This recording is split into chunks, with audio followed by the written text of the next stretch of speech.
நாள் குக்கி எல்லா பழங்களையும் தானே எடுத்துக்கொள்ள நினைத்தது.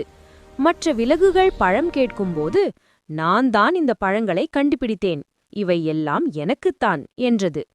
குக்கியின் நண்பர்களான அணில், குரங்கு ஆகியவை சோகமாக போனது. குக்கி தனிமையில் பழங்களை சாப்பிட்டது. ஆனால் அது சந்தோஷமாக இல்லை.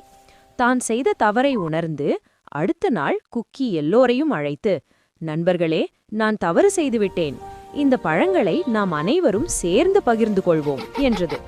அனைவரும் மகிழ்ச்சியுடன் பழங்களை சாப்பிட்டனர். பகிர்ந்து உண்பதின் மகிழ்ச்சியை குக்கி கற்றுக்கொண்டது.